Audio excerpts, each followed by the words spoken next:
रामचरितमानस की कथा को सुनने से सारे कष्ट दूर होते हैं। घर में धन धान्य मान सम्मान की वृद्धि होती है।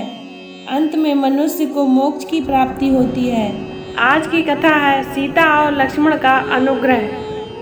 अगर आपने चैनल को सब्सक्राइब नहीं किया हो तो सब्सक्राइब कर लें। प्लीज़ वीडियो को लाइक करें और कमेंट में जय श्री राम लिखें। तो चलिए आगे की कथा प्रारंभ करते हैं। माता कौशल्या से अनुमति प्राप्त करने तथा विदा लेने के पश्चात राम जनक नंदिनी सीता के कक्ष में पहुँचे। उस समय वे राजसी चिन्हों से पूर्णतः विहीन थे। उन्हें राजसी चिन्हों से विहीन देखकर सीता ने पूछा, हे आर्यपुत्र, आज आपके राज्याभिषेक का दिन है, पर आज आप राजसी चिन्हों से विहीन क्यों हैं? राम ने गंभीर किंतु शांत वाणी में सीता को समस्त घटनाओं के विषय में बताया और कहा, प्रिय, मैं तुमसे विदा मांगने आया हूँ, क्योंकि मैं तत्काल ही बक्कल धारण करके वन के लिए प्रस्थान करना चाहता हूँ। मेरे जाने के बाद तुम अपने मृदु स्वभाव और सेवा सत्कार से माता पिता तथा भरत सहित समस्त परिजनों को प्रसन्न करना और संतुष्ट रखना। अब तक तुम मेरी प्रत्येक बात श्रद्धा पूर्वक मानती आई हो और मुझे विश्वास है कि आगे भी मेरी इच्छा अनुसार तुम यहाँ रहकर अपने कर्तव्यों का पालन करोगी। सीता बोली, हे प्राणनाथ, शास्त्रों में बताया गया है कि पत्नी अर्धांगिनी होती हैं। यदि आपको वनवास की आज्ञा मिली है तो इसका अर्थ है कि मुझे भी वनवास की आज्ञा मिली है। कोई विधान नहीं कहता है कि पुरुष का आधा अंग वन में रहे और आधा अंग घर में। हे नाथ, स्त्री की गति तो उसके पति के साथ होती है, इसलिए मैं भी आपके साथ वन चलूंगी।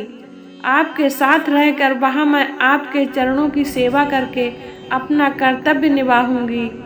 पति की सेवा करके पत्नी को जो अपूर्व सुख प्राप्त होता है, वह सुख लोक और परलोक में सभी सुखों से बड़ा होता है।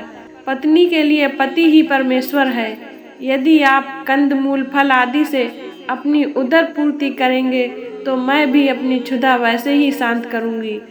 आपसे अलग होकर स्वर्ग का सुख वैभव भी मैं स्वीकार नहीं कर सकती। यदि आप मेरी इस विनय और प्रार्थना की उपेक्षा करके मुझे अयोध्या में छोड़ जाएंगे तो आपके वन के लिए प्रस्थान करते ही मैं अपना प्राण त्याग दूंगी। यही मेरी प्रतिज्ञा है। राम को वन में होने वाले कष्टों का ध्यान था, इसलिए वे अपने साथ सीता को वन में नहीं ले जाना चाहते थे। वे उन्हें समझाने का प्रयत्न करने लगे, किंतु जितना वे प्रयत्न करते थे सीता का हठ उतना ही बढ़ते जाता था। किसी भी प्रकार से समझाने बुझाने का प्रयास करने पर वे अनेक प्रकार से शास्त्र समस्त तर्क करने लगती और उनके प्रयास को विफल करती जाती। जनक नंदिनी की इस दृढ़ता के समक्ष राम का प्रत्येक प्रयास असफल हो गया और अंत में उन्हें सीता को अपने साथ वन ले जाने की आज्ञा देने के लिए विवश होना पड़ा।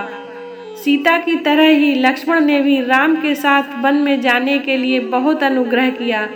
राम ने बहुत प्रकार से समझाया, किंतु लक्ष्मण उनके साथ जाने के विचार पर दृढ़ रहे।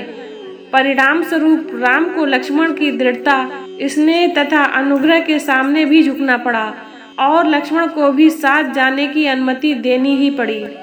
सीता और लक्ष्मण ने कौशल्या तथा सुमित्रा दोनों माताओं से आज्ञा लेने के बाद अनुनय विनय करके महाराज दशरथ से भी वन जाने की अनुमति देने के लिए मना लिया। इतना करने के पश्चात लक्ष्मण शीघ्र आचार्य के पास पहुँचे और उनसे समस्त अस्त्र शस्त्र लेकर राम के पास उपस्थित हो गए।